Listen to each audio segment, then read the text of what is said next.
Leviticus 16. I will share my document.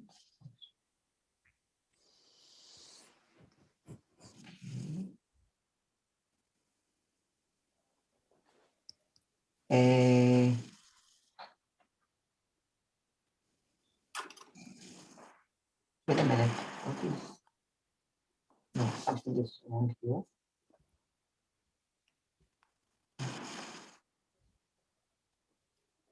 Can you see this? Yes. Yeah. I have to do.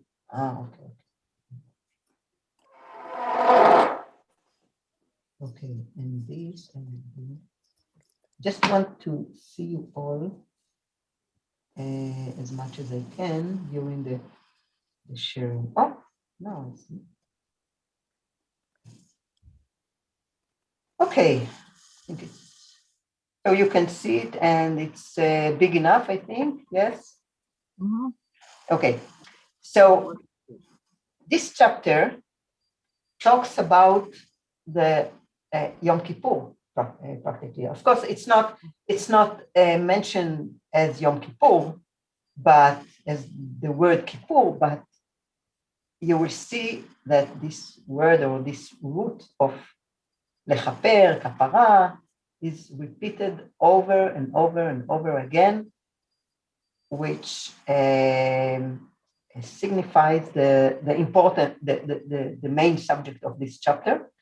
Well, I want to just start to read.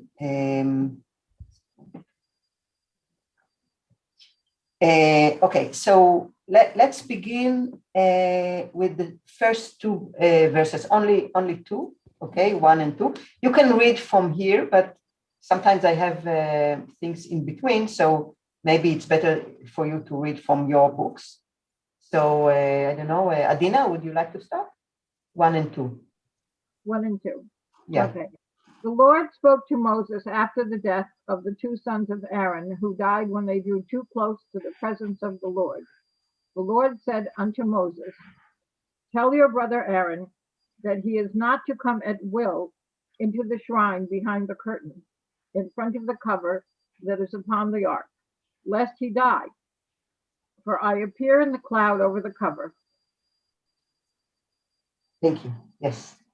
So, first of all, the first verse takes us back to chapter 10, actually.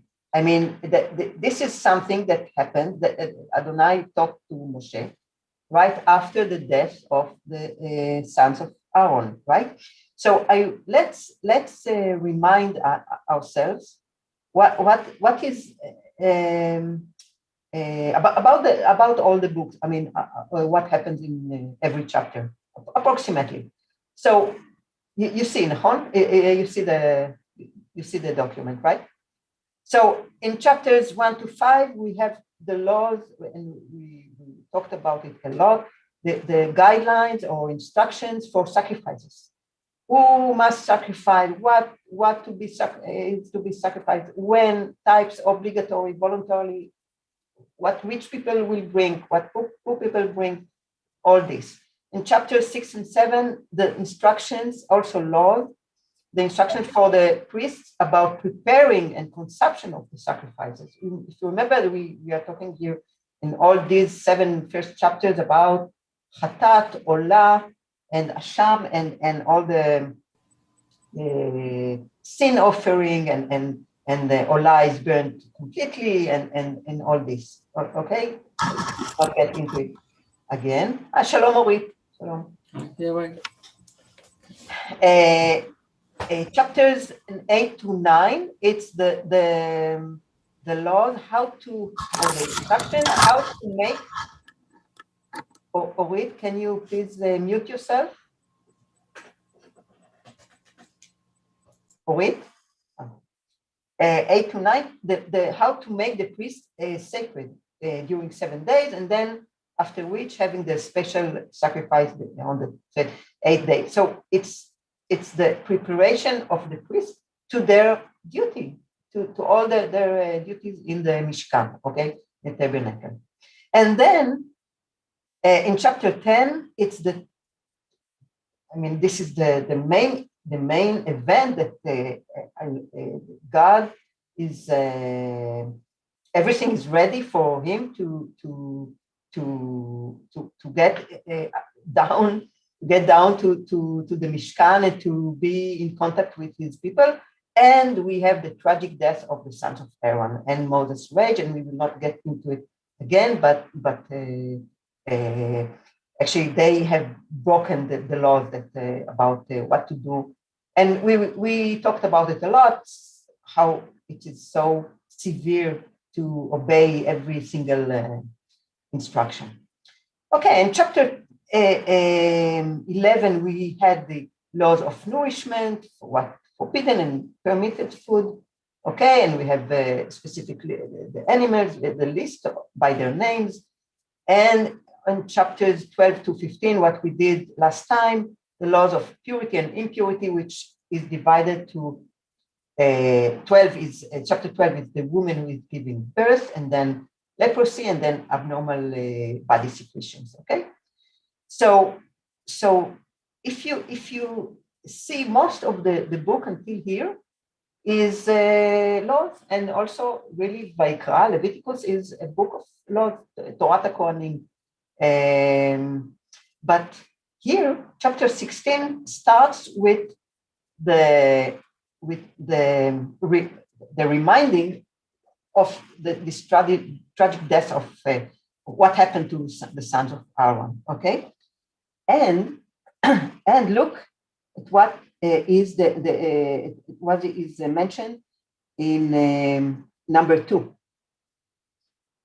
Can you read it again, Adina? Number 2. Okay. The Lord said to Moses, tell your brother Aaron that he is not to come at will into the shrine behind the curtain in front of the cover that is upon the ark, lest he die. For I appear in the cloud over the cover. Okay, thank you. So here we have another reminding to the disaster that happened in chapter 10 by a warning. There is a warning to Aaron not to come at all times to the holy place. Okay, ve'al yavo, and in Hebrew it's ve'al yavo b'chol et el hakodesh. And it's not here. I want to have a little short discussion about this vav here. This we call it the vav hachibur, the connecting vav. Or okay, of course in English it's the word and, but here it's not a regular connecting vav. The connection is for emphasizing the command not to come at all, ve'al yavo, and we have this kind of vav hachibur in many places, but one example is in Genesis 27:26. ויתן לך אלוהים מטל השמיים ומשמני הארץ ברוב דגן ותירוש. It's not always a warning, okay, but it's emphasizing it, and see that and also the translation, also here and also in our chapter, it's not, they didn't translate it as and, as in every other, and we see in this chapter especially, many occasions that ve is just and, as usual, okay, and to connect. And here is that he come not at all, or another, but I think you didn't read and, right, Adina? And here in Genesis, so God give thee of the dew and so it's not a regular vav hachibur, okay? It's compared to a regular connection, like in verses 6 and 7, which are correctly translated as and, okay? So this is for emphasizing, and it is a warning to Aaron. It's like an implication to what happened to his sons. Now, also we have this word of kaporet, and let's remember what is kaporet, okay? Kaporet is, we say it in Hebrew kaporet, okay? And the translation that I I saw and also what Adina read, it's the art cover. Actually, what the whole, if you, well, we will read it in a minute, but this is the ark that with inside they had to keep the Luchot HaBrit, the stones, okay, but the tables. But this is the main, maybe the important thing in all this creation, this holy object. Okay, so just remember that in Hebrew we are saying kaporet and not just say or a cover. Okay, it is. I am emphasizing it because it is important to our discussion in later. Okay, and look, let's read what is written in Exodus about what is the meaning of this kaporet, of this cover of the ark. Okay, Adina, you had only two verses, so can you continue here? Read until here. Okay. Yeah. Until, okay. And thou shalt make an ark cover of pure gold. 2 cubits and a half shall be the length thereof, and 1.5 cubits the breadth thereof. Sorry. And thou shalt make 2 cherubim of gold, of beaten work shalt thou make them at the 2 ends of the ark cover. And make 1 cherub at the one end, and 1 cherub at the other end. Of 1 piece with the ark cover shall you make the cherubim of the 2 ends thereof. And the cherubim shall spread out their wings on high, screening the ark cover with their wings, with their faces one to another. Toward the ark cover shall the faces of the cherubim be. And thou shalt put the ark cover above upon the ark, and in the ark thou shalt put the testimony that I shall give thee.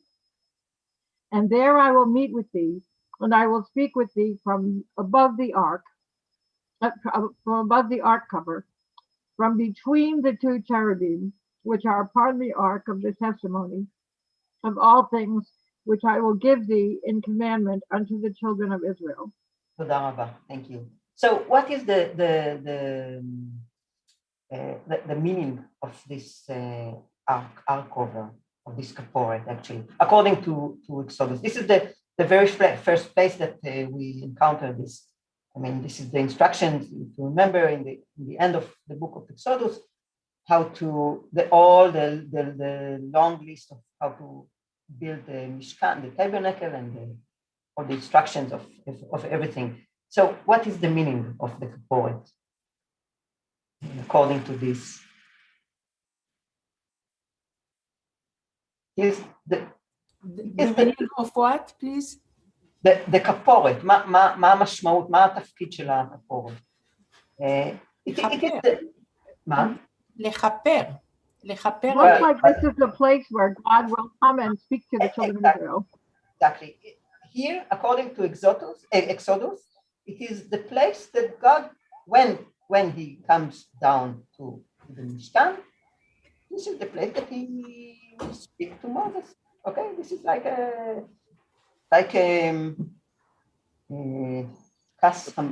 point of focus. Sorry? It's a focus point. A focus point. It's a meeting point with Moses. It's a special meeting. Of course, not everyone can just come meet there, but this is, there he will be, okay?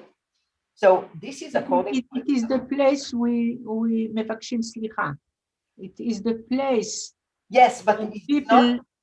pray and for איך אומרים סליחה, שכחתי מאז. Yes. Pardon. And ask for forgiveness. Forbidden.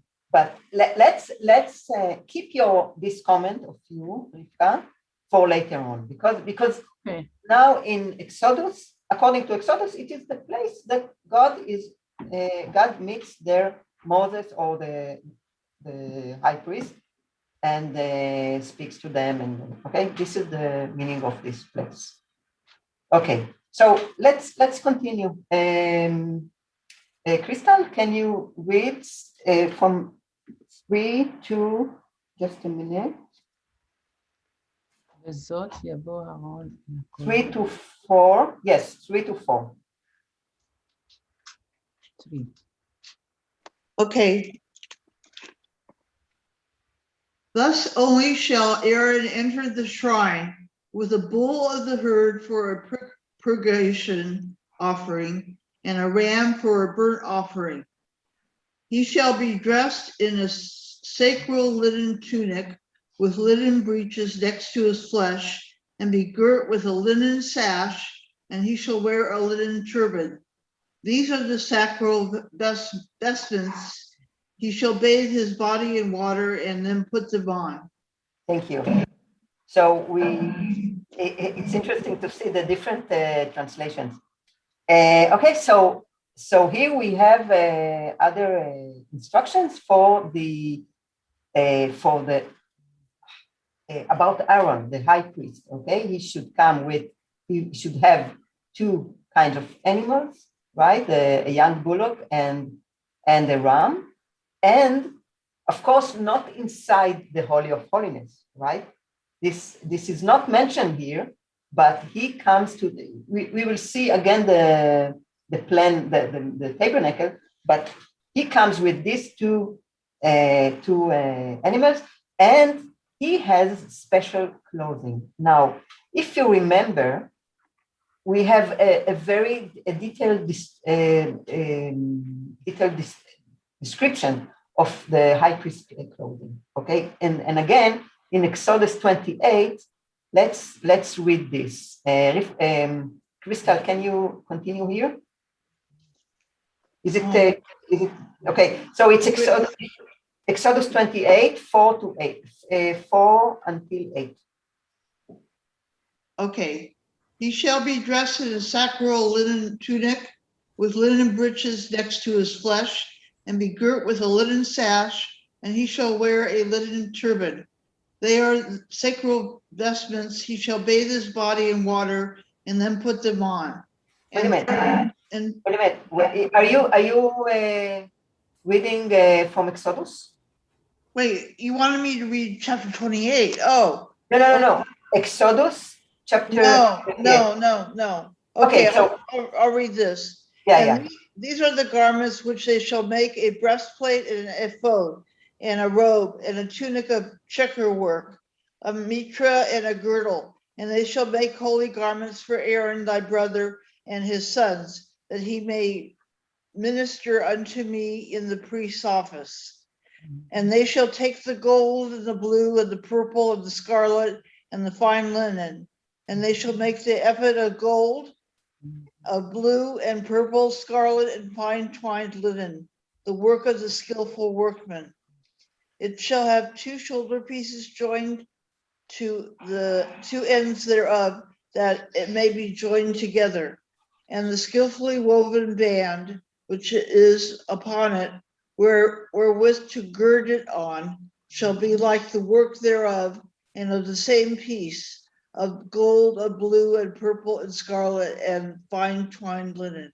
Thank you very much. And as you can see, I tried to find a picture of the high priest garments, the everyday garments, and compared to Yom Kippur garments. I'm not sure it is, but what do you think about I think that it is reflecting something from the text, but we can see that there is a huge difference, right, between his garments in everyday garments, which are still very, very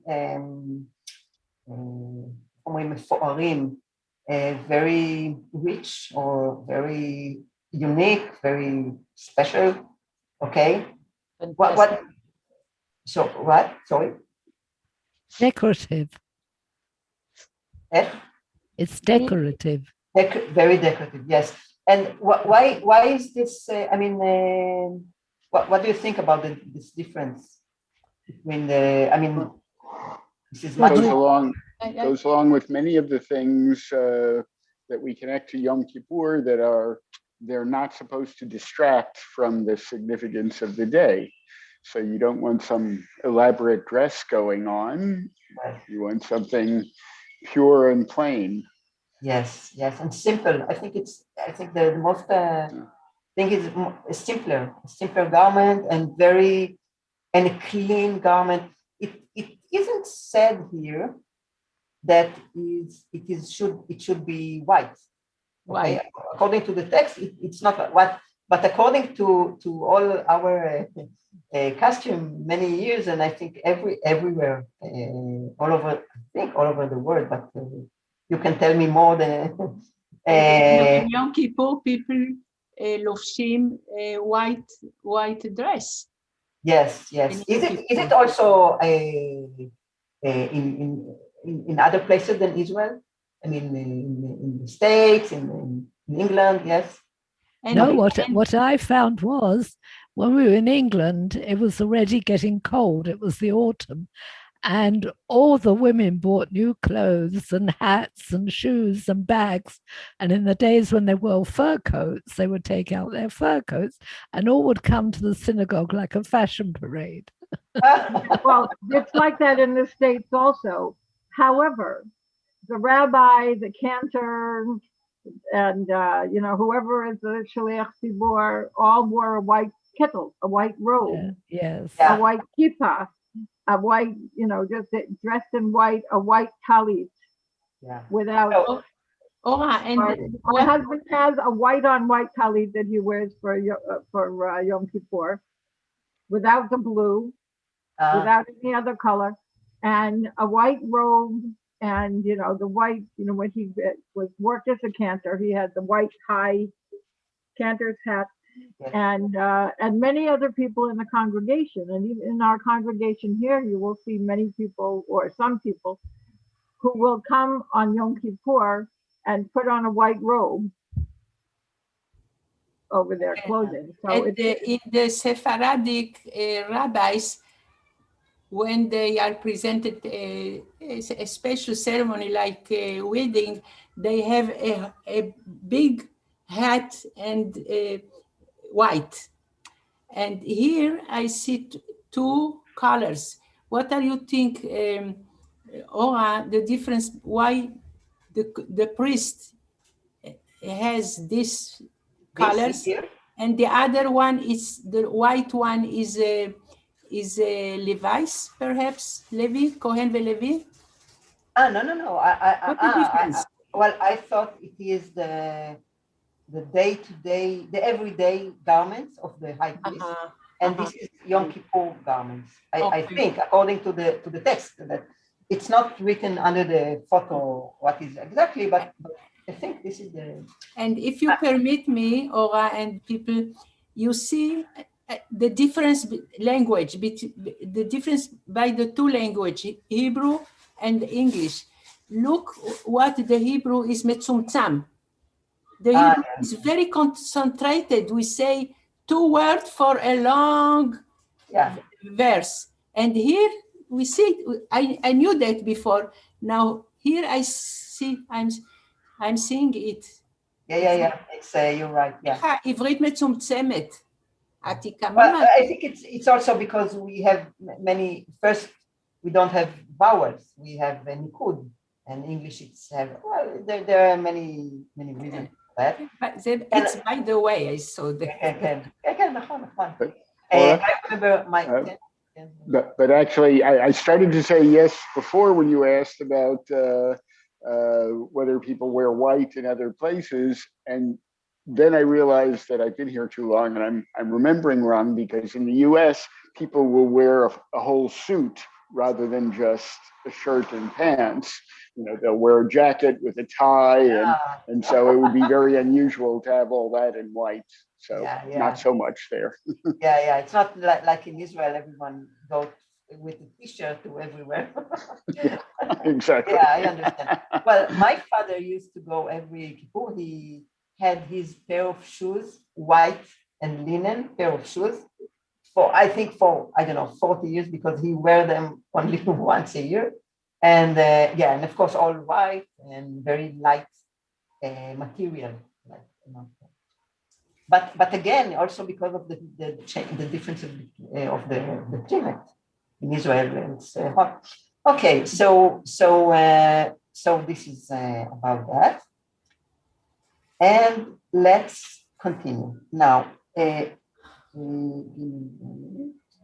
Okay, so now we will read 5 to 11. Gershom, can you read 5 to 11? I will.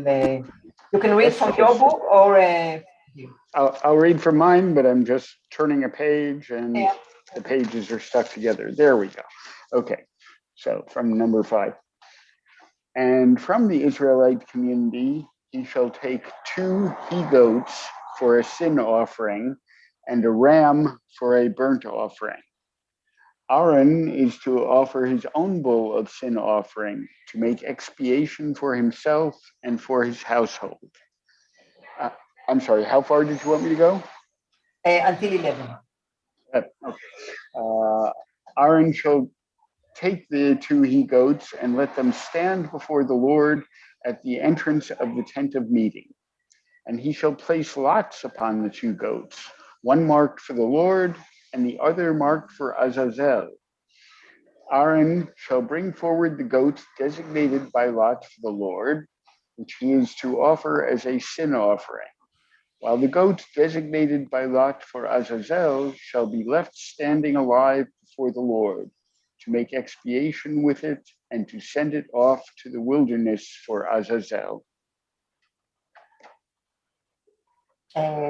Including 11? Keep going? Yeah. Oh, sorry.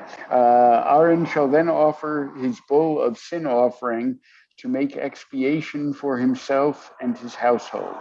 He shall slaughter his bull of sin offering. Okay. That's it. Thank you. Who is Azazel? Yes, that's a Hell. good question. Yeah, it's It like means hell. hell.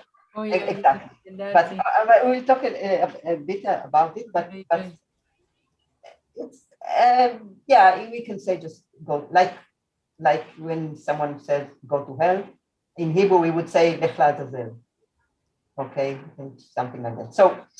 So here the instructions for Aaron continue with what he should take, and we remember that he had a young bullock, and he brought from his a young bullock and a ram, okay, and now he will take from the people of Israel 2 goats, right? 2 children, 2. Well, it is says in Hebrew se'ireizim, and here it says he goats. Can you? What is the translations in your book, Gershom? In what is how do they call to these goats? Wait, going back. Yeah, I have he-goats. I have the same He-goats, translation. yes. Do you understand this? What is he-goats? Male goats, I would assume. Yeah. And male. He versus she. Okay, so anyway, so 2 goats and 1 ram for offering. Okay, sin offering, but we will not get into exactly what the kind of offering. But look what number 6 tells us. Okay, so Aaron will present or bring. Now in Hebrew, we have a confusion here because the verb is vehikriv. Vehikriv, when we read vehikriv, we think of his sacrifice. Hikriv from the word korban, sacrifice, to make sacrifice. Okay, but here, okay, so vehikriv Aaron et parachatat. But here again, the translation is correct to say not sacrifice, but to present or to bring close. That this is what I can understand this, and this is for to to make atonement for himself and for his home, right? Or for his house. Okay. What is exactly the words that in what you read, Gershon? For himself and for his. Me too. Make expiation for himself and for his household. For his house. All the people in his house. All the people. Okay, so it would include in that case his family and any servants that lived there too. Okay. So himself and his people in his house. Okay, and now he took the two goats and set them before the Lord at the entrance or the door of the tent of meeting. And let's remind ourselves the plan of the tabernacle. Okay, so here's the Kodesh.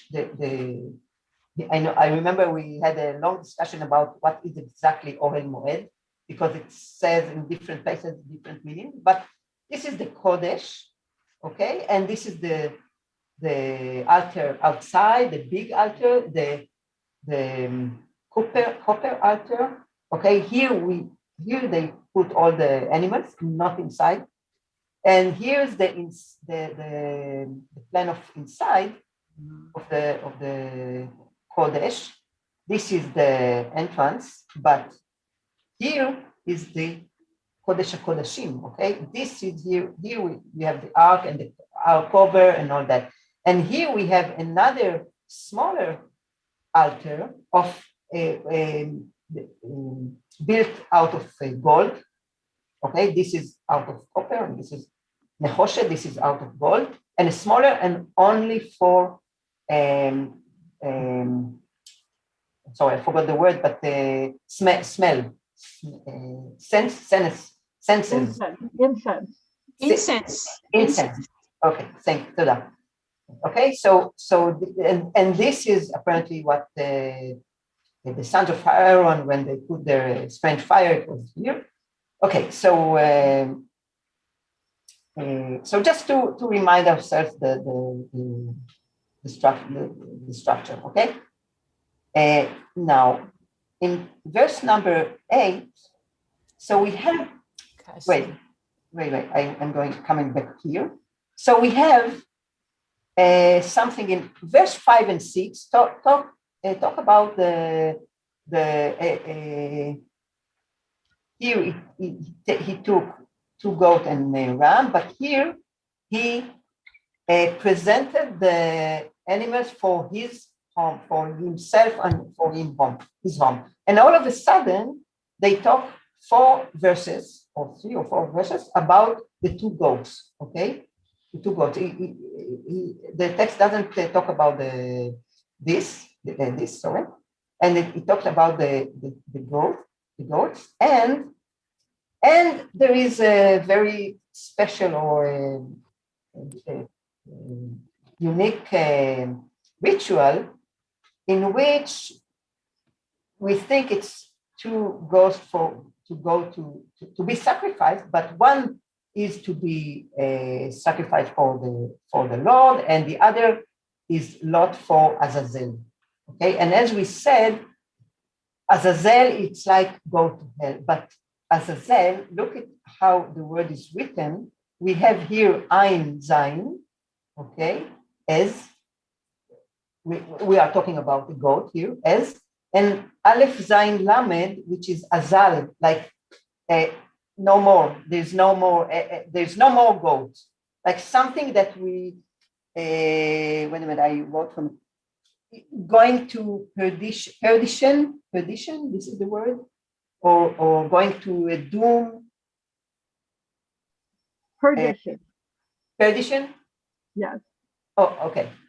Perdition. So it's like something that we had and now we don't have. Okay, and in addition, it's not just we don't have it, but this thing have gone to perdition. Okay, so and then later on we will in 9 we have the other goat. Okay, here the translation for Sa'ir is just goat and is sacrificed to the Lord. And here again, we have the explanation what they should do with this Azazel goat. Okay, shall be set alive before the to be sent away for Azazel. Okay, now Azazel had, I found 3 meaning for Azazel, apart from the meaning that I just told you now about Ez and Azal, is maybe a place of a name of a place in the desert. Okay.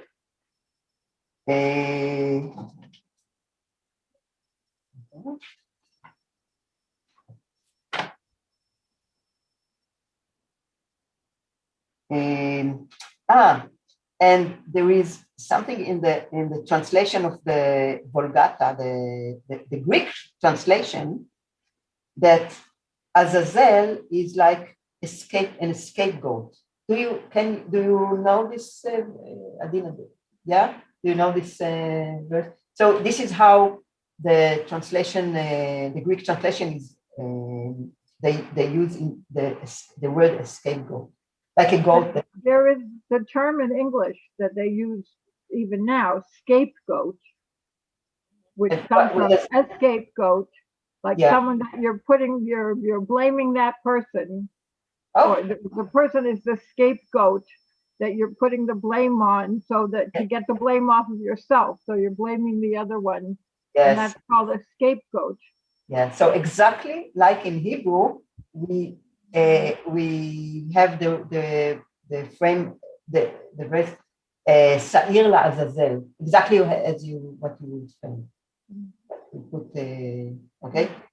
In the Hertz commentary, in the Hertz Chumash, it says that it could be that the meaning is dismissal or entire removal, so that they send it away to some place it can't come back from.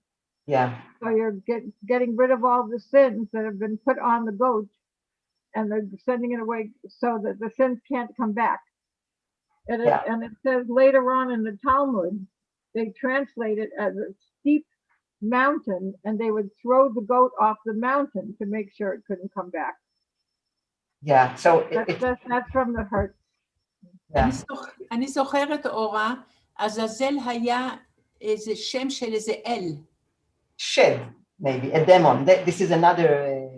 איזה אל זר, העזאזל. Yeah, well, Rivka, I think what you mean is that one of the commentaries is that Azazel is the name of a demon, a fighting demon or something like that. Yes. Something bad, and Adina, according regarding what you said, it's like what I said about Az and Azal, like it is, there is no more of it. It is perished. It is disappeared. It disappeared. Yeah. Always. Yeah. Always disappeared. Wendy, we can't hear you. Oh, I forgot. I'm sorry. I took my earphones off because they were hurting my ears. In the Chabad Chumash, it says Aaron will use this goat later in the day to atone for certain other sins of the people by first placing his hands on it and confessing their sins, and by the sending it away in the desert to be pushed off the edge of Azazel to its death, as will be described presently. That's a pity. They sent him into the desert and they still have to kill him. Yeah, and probably some other animal. Yeah, not nice. And it can't come back, like what I didn't say. And okay, so this is the ritual. Now, so these verses talk about the 2 goats, and then in number 11 we come back again to what we had in number number 6. Look at compare number 6 to number 11. Who read it? I'm sorry. מי קרא קודם? Can someone read number 6 and number 11 in sequence? Gary, can you read it? 6, Aaron shall bring near his own sin offering bull and provide atonement for himself and his household. 11, Aaron shall bring near his own sin offering bull, and he shall provide atonement for himself and for his household. Then he shall slaughter his own sin offering bull.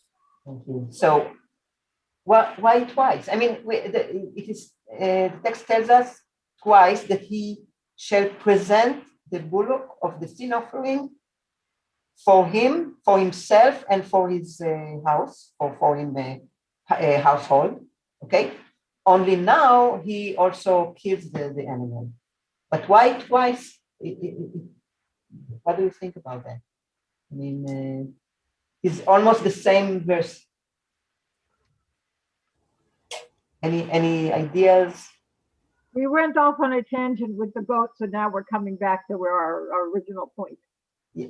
Well, this is one of the commentaries. Yes, absolutely. We just it is connected to number 6. This it's like the verses in between are something else about the goats, and now it is connected to they want to. But normally the Bible is so laconic in these, they don't.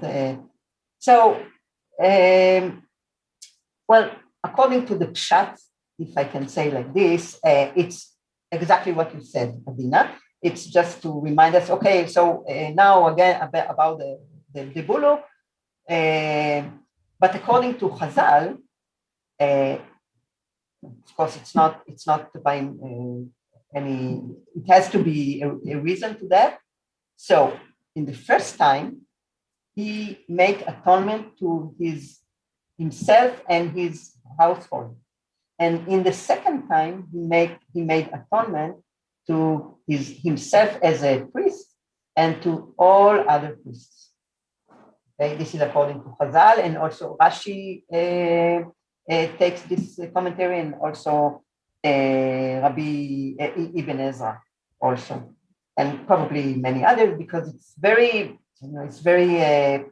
prominent that it is twice said. The same thing is said twice. Okay, so Can I say something, Ora? Of course. I think that all those law and instruction came after the sin of Aaron's sons. Before that, people didn't know what to do, what is right, what is a sin, what is how to behave. And after sons sin, Moses or God make order in all the behavior of people. That is why we say here the kapara, איך אומרים, הכפרה, חטאת הכפרה, is of Aaron as his sons and בני ביתו. It is emphasizing here. Why bnei beto? What happened with his home? What happened is the sin of his sons, and his sons. Maybe, הם עשו סדר במנהגים, איך מתנהגים, מה עושים, מה כן, מה לא, אחרי האסון הזה, שזה היה אסון, כי בא אחריו עונש כל כך גדול של בני אהרון. אני מקווה שהחברים מבינים קצת. Yeah, I think you were very clear. Yeah, I think it's but it is connected to the sin of his sons, not just his family, but yeah. Okay, yeah, maybe. Any other comment? Okay, so let's continue. Okay, so now we are trying to read. Okay, so 12 to 17. Gary, can you continue? 12 to 17.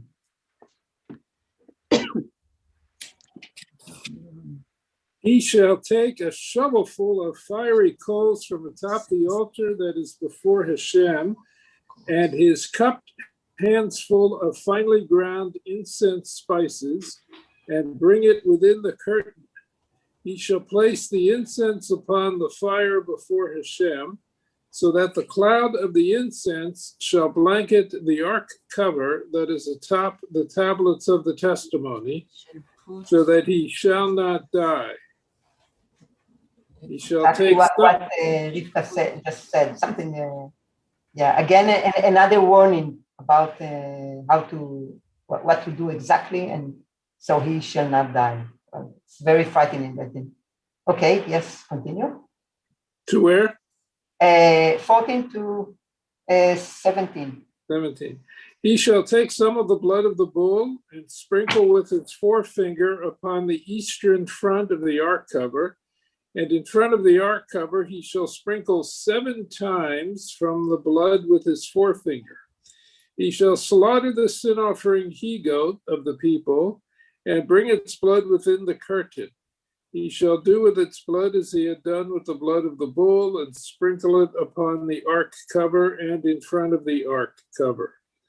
Thus shall he provide atonement upon the sanctuary for the contaminations of the children of Israel, even for their rebellious sins among all their sins. And so shall he do it for the tent of meeting that dwells within them amid their contamination. Any person shall not be in the tent of meeting when he comes to provide atonement in the sanctuary until his departure. He shall provide atonement for himself, for his household, and for the entire congregation of Israel. Thank you. So actually this verse summarizes all what we read and all the ritual of the atonement. Aaron makes atonement for himself, for his household, for other priests, for the and all the people of Israel, and also I almost forgot, also for the Ohel Moed itself, the altar, the tent of meeting, okay, and we have this ritual of with the blood to take with a little bit with the blood and with the finger and to sprinkle it 7 times and all that. Okay, so but the whole meaning is to make an atonement, right? And okay, let's continue and then we'll discuss a general idea. 18 to 22, אורית, את רוצה לקרוא? 18 עד 22.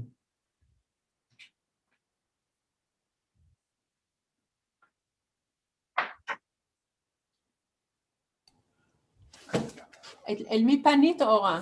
אורית, Harriet. And he shall go out unto the altar that is before the Lord, and make atonement for it, and shall take of the blood of the bullock and of the blood of the goat, and put it upon the horns of the altar round about. And he shall sprinkle the blood upon it with his finger 7 times and cleanse it, and hallow it from the uncleanliness of the children of Israel.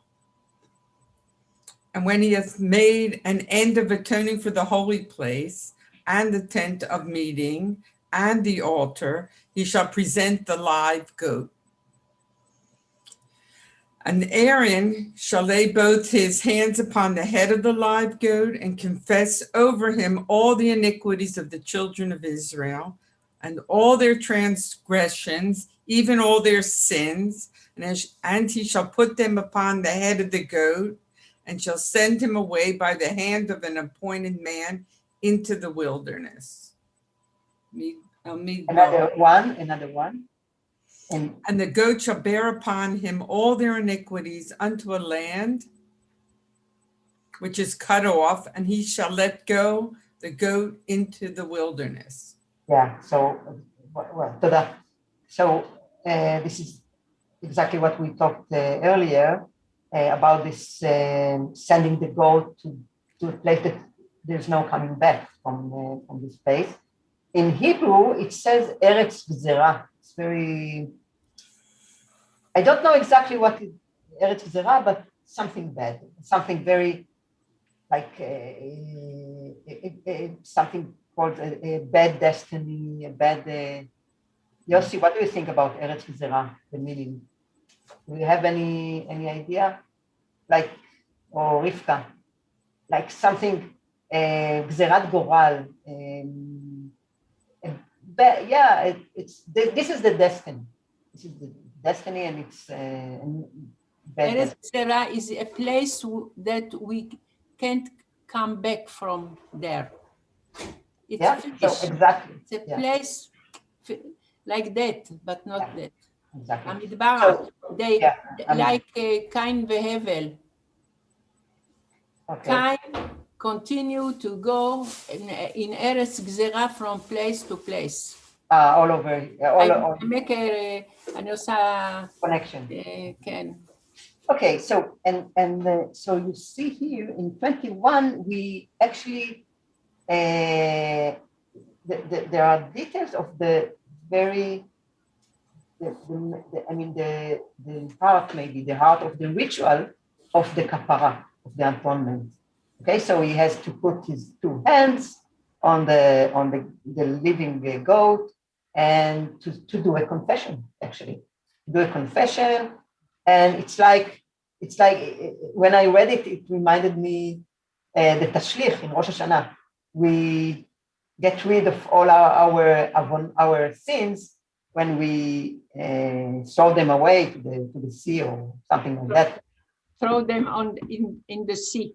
In the sea, and here we put all of them, of all the nation, on this poor little cute goat, and send him. Okay. So how has that led to the horrible practice of taking chickens and waving them around over your head? It's a korban. It's stay instead of the korbanot. Well, it's pretty horrible. The chicken symbolize the korban Pesach. This whole passage is very similar to the whole Avodah service that we read on Yom Kippur. Yes, I was very what? It's very what? It's very. It's similar. It's very much like the Avodah service that we read on Yom Kippur. That we read, because I think it's not similar at all. I mean, it is. Well, it's in the Avodah service. They're describing something that happens later on, but it's the same. Yeah, it's the same thing, but it's got more stuff in it. Like it starts a week ahead of time, and the Kohen Gadol, it studies, or if he can't read, then someone reads to him, and the whole ritual, which is much more of a ritual than this describes, but yes, it's the same thing exactly. Yeah. That's what I was thinking about when I was reading it. I say, oh, this is the Avodah service. Oh, it's also called the Tarnegol Kaparot, the chicken of the atonement. Atonement. Yes, that's right. Yeah. There is a good book from Amir, Tarnegol Kaparot. It's about Eli Amir. A very good book of Tarnegol Kaparot. Yeah. So when I read it, what does kapara? How does kapara become a slang word in Hebrew? Kapara. Yeah, what does that do? Kapara. It's like a cute word. It's like נו, איך אומרים שם, מילת חיבה, ונדי, איך אומרים, מילת חיבה, something that like cute, like my heart, my beloved one. Yes, but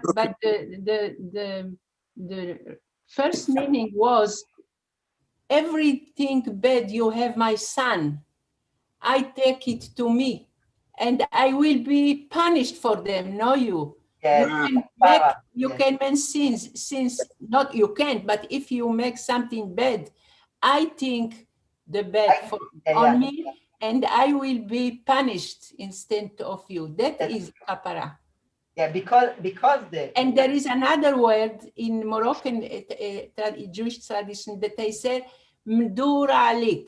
Mdur alik means I am around your head. I'm going that like the tarnegol, like the chicken that we make around the head. I say to my son, my baby, kparalik, nduralik. I'm going to be on you like that. Turn. Like you can see, you can have your sins, but not to worry. I will take everything upon me. Very nice, nduralik. I don't remember. It reminds me of my grandmother. You know that word, that bracha, nduralik? Well, it reminds me something from my grandmother. Yes. Talked a little bit, spoke a little bit Tunisian, Arab Tunisian. Okay, but so if we are talking so much about the kapara, kaporet, lechaper, atonement, right? Now I checked, if let's do it. If we check how many times the word kapara or the root of kapara, kaf, pei, resh, okay?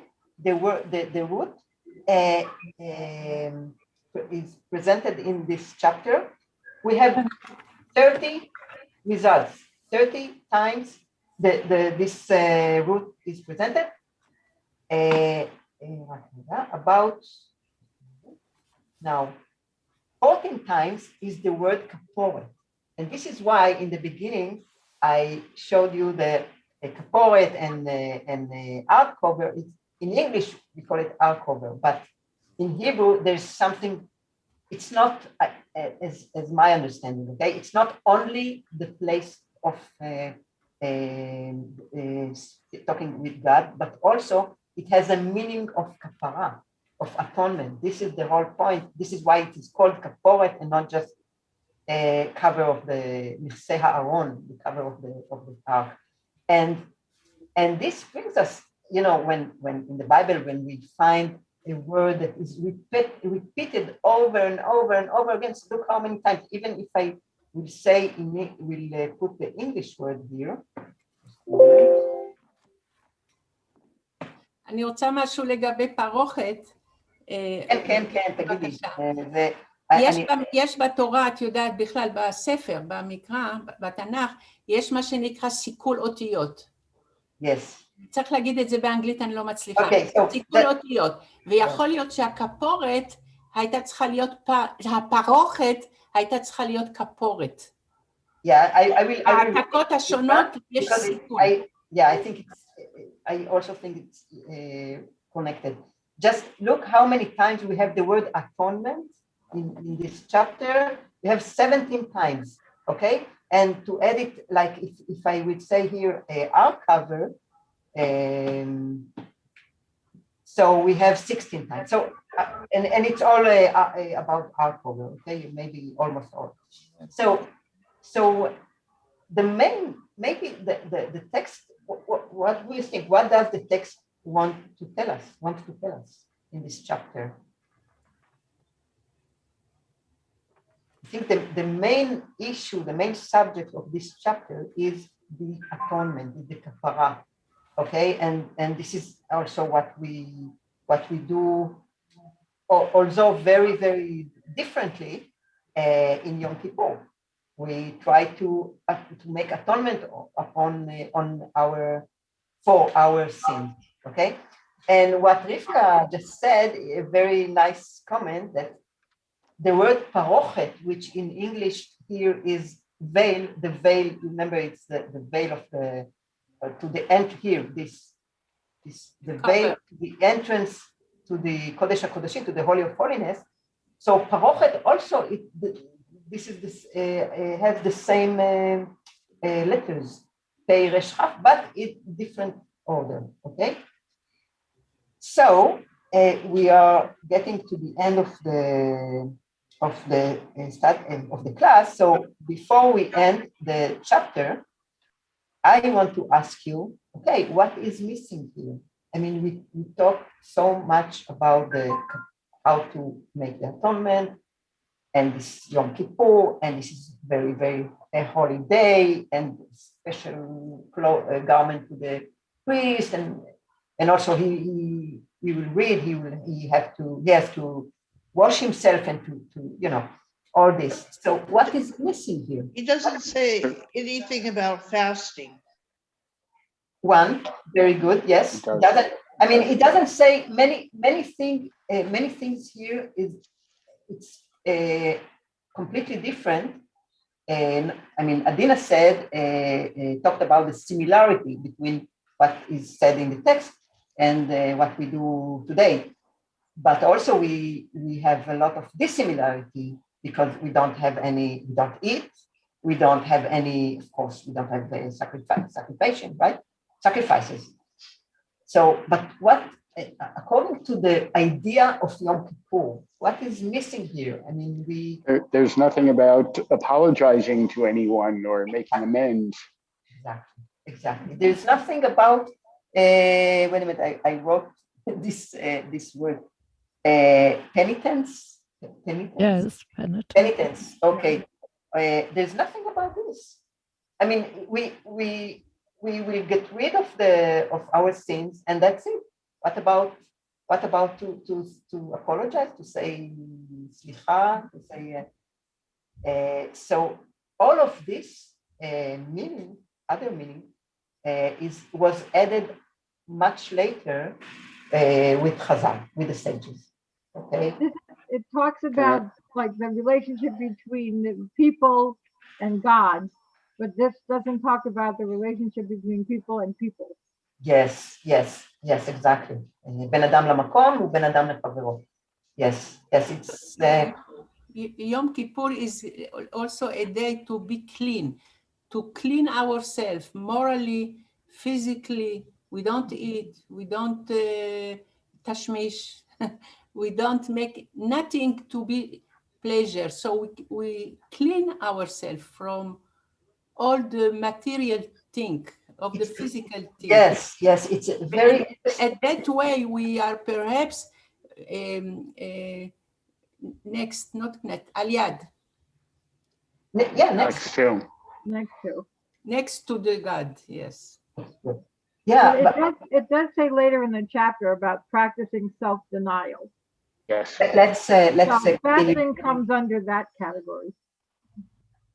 So what?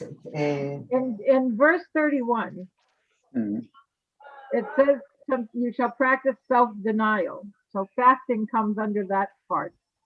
Confession with Vadala. Yeah, well, self-denial.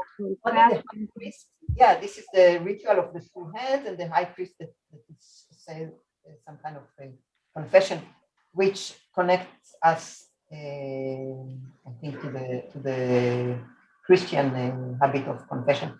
But anyway, let's continue reading and we will see. I wanted to say something. I think unlike the day of today, in the Yom Kippur of today, that is a very serious day, and ותענו את נפשותיכם, and we fast and all that. This is a happy day. They eat, they do sacrifice, they get rid of they clean themselves. This is a very happy day. So I think Yom Kippur today is also a kind of a happy day in the sense of what we feel after Yom Kippur. I think if it's a meaningful Yom Kippur, I think it's a good feeling. Okay, but of course, if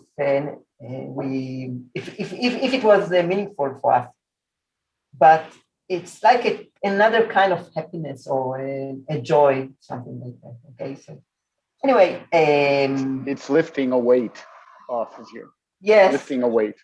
Yeah, lifting a weight. Yeah. It's like we feel like we can sin again. We can sin again. Okay, let's continue. Wendy, Yes, which number? So I think we got to, yes, so 23 until, I think, end of, and until 28. Okay. And Aaron shall come unto the tent of meeting, and shall put off the linen garments which he put on when he went into the holy place, and shall leave them there. And he shall bathe his flesh in water in a holy place, and put on his other vestments, and come forth, and offer his burnt offering and the burnt offering of the people, and make atonement for himself and for the people. And the fat of the sin offering shall he make smoke upon the altar. And he that letteth go the goat for Azazel shall wash his clothes, and bathe his flesh in water, and afterward he may come into the camp. And the bullock of the sin offering, and the goat of the sin offering, whose blood was brought in to make atonement in the holy place, shall be carried forth without the camp, and they shall burn in the fire of their skins, and their flesh, and their dung. And he that burneth them shall wash his clothes, and bathe his flesh in water, and afterward he may come into the camp. Okay, so until now, this is the description of the how to get cleaner, right? We have the washing of the clothes, the washing of the flesh, burning everything that is unclean. Maybe continue until the end of the chapter, because the end is very important. Okay, and it shall be a statute forever unto you in the 7th month. On the 10th day of the month you shall afflict your souls, and shall do no manner of work, the homeborn or the stranger that sojourneth among you. For on this day shall atonement be made for you to cleanse you. From all your sins shall you be clean before the Lord. It is a Sabbath of solemn rest unto you, and you shall afflict your souls. It is a statute forever. And the priest who shall be appointed and who shall be consecrated to be priest in his father's stead shall make the atonement, and shall put on the linen garments, even the holy garments. And he shall make atonement for the most holy place, and he shall make atonement for the tent of meeting and for the altar, and he shall make atonement for the priests and for all the people of the assembly. And this shall be an everlasting statute unto you, to make atonement for the children of Israel because of all their sins once in the year.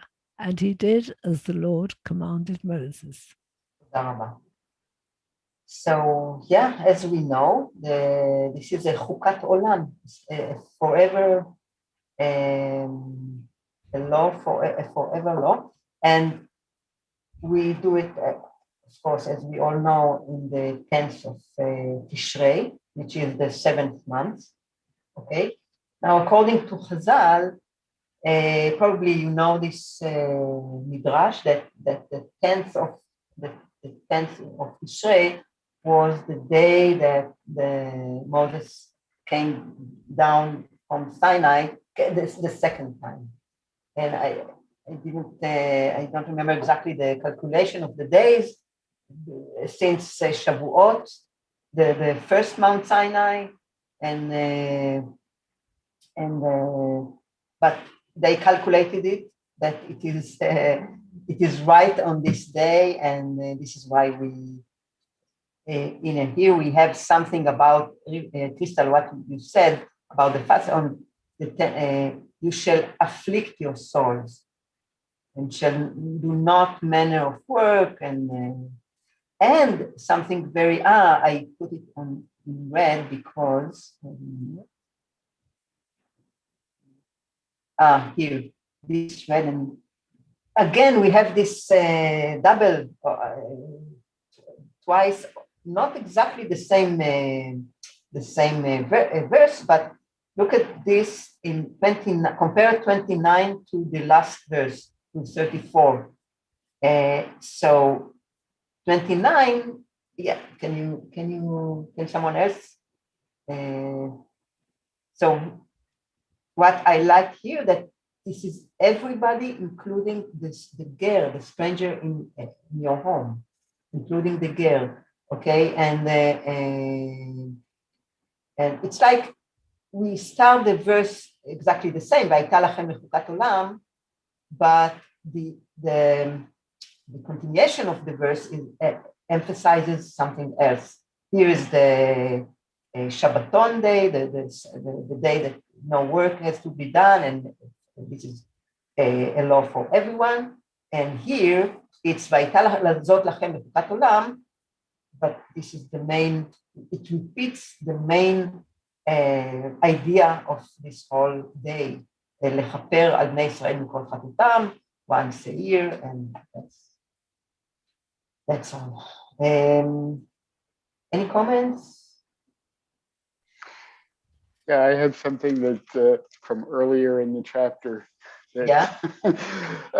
I understand I'm having a conflict between current standards and morals or senses versus ancient ones, but I'm looking at the whole thing about purifying the sanctuary. So back around verse 14 or so, 13, 14, and you're purifying it by putting animal blood on it. And I understand blood, it represents sort of life or pure life, but somehow it doesn't look like a way to clean something for me. No. So is there something more to it? Don't you clean like this your house every week? Yes, my wife gets very upset with me for doing this too. So is there some more meaning to it that I'm missing, or? Not that I know about it, but yeah, as you said, it's blood is life, and this is something that belongs to God. As we know, it's very forbidden to eat, to drink blood. I can look it up for a minute if there is something else. Just a minute.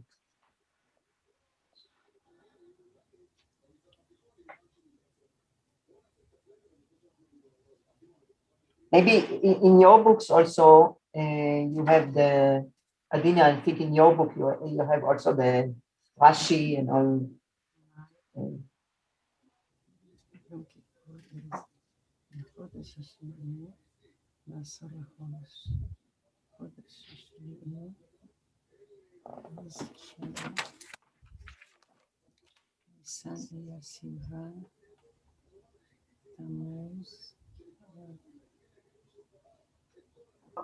In the commentary in the Hertz, it doesn't really say anything about it. It just says this act constituted the rite of expiation for the high priest and the priestly order.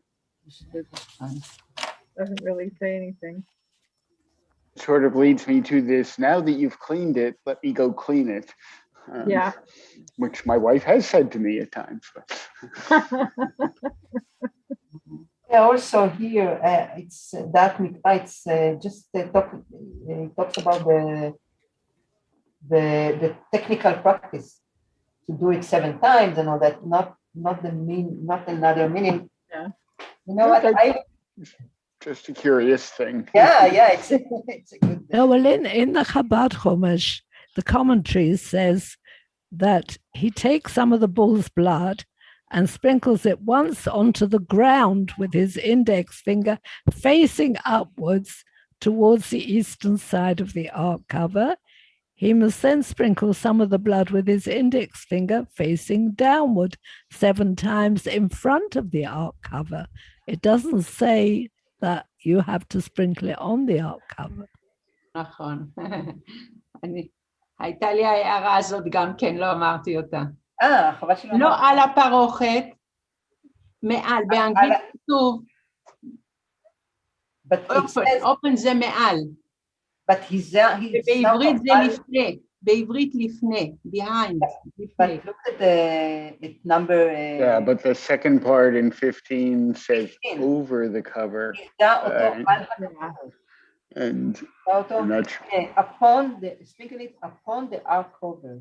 and before the ark, also before and also, and we know that from other chapters that he does this with the blood onto the altar itself. Yeah. זה לא הגיוני ללכלך את הפרוכת כל פעם. בדיוק, yeah. זה יכול להיות או לפני, או על, רחוק, מעל, רחוק. רגע, it's the parochet or the kaporet? It's the kaporet, and the kaporet is not, the parochet is something else. The kaporet is the material is gold, it's golden. All this. Remember this one? I'd like to read what I have here on the blood. Yeah. Okay, this is from the Women's Commentary. For the life of the flesh is in the blood. The ingestion of blood crosses the boundary between life and death, and thus mixes two discrete forces. When spilled, blood, the very force of life, represents death. Thus, by consuming blood, a person eats death, while also ingesting the life force of another being. Oh, I didn't catch the last. Can you repeat? But in your words, can you repeat it, because I missed something? Okay, the ingestion of blood crosses the boundary between life and death, and thus mixes two discrete forces. When spilled, blood, the very force of life, represents death. Thus, by consuming blood, a person eats death, while also ingesting the life force of another being. So it represents death or life. This is what I Death.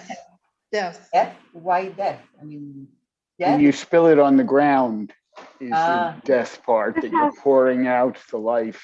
Right, but this has to do with eating blood. Yeah. And there's a great point that's made over and over again about how we are not allowed to eat blood. Yeah. You know what? Let me try to check it in some other books, and maybe in עולם התנ"ך. Okay, never mind. I will try to... Not for now. אורה. מה זה? יש לך את עולם התנ"ך? באינטרנט יש לי, כן. באינטרנט, אוקיי. אני רוצה משהו... כן. אני יכולה... למחשבה, חומר למחשבה אולי לפעם אחרת ולחקירה. בפסוק 29, 29, כתוב, בחודש השביעי בעשור לחודש. החודשים במקרא מתחילים מניסן, לא סופרים אותם מניסן. מניסן זה 5 חודשים ולא 7. החודש השביעי הוא תשרי חשוון, הוא חשוון. כלומר, היה צריך להיות בחודש בחשוון. אני הסברתי את עצמי? ניסן בתנ"ך מתחיל ראש השנה בתנ"ך מתחיל בניסן. This is a very nice point. It says, as in 29, that it is in the Yom Kippur, we do it in the 7th month, right? Because and we always know that it is Tishrei, because the first month is Nisan. But what Rivka says, it's not the 7th month. It's Cheshvan is the 7th month. We have Nisan, Iyar, Sivan, Tammuz, Av, Nisan, Iyar, Sivan, Tammuz, Av, Elul. סוף. זה כן תשרי. לא, אבל... תשרי זה 7 חודשים. ניסן לא סופרים אותו כשמתחילים לספור. ניסן, אייר, סיוון, תמוז, אב, אלול, 5. לא סופרים. ניסן, אייר, סיוון, תמוז, אב, אלול, תשרי. לא, זה בסדר. אז סופרים גם את הראשון וגם סופרים את הראשון, כן. אוקיי. אני תוך כדי חושבת על זה מוטרדת, ואמרתי, יאללה, אני אזרוק, תחשבו גם אתם. תודה רבה, תודה. תודה. ביי ביי. שבת שלום to everybody. שבת שלום. Thank you. תודה רבה. ביי ביי.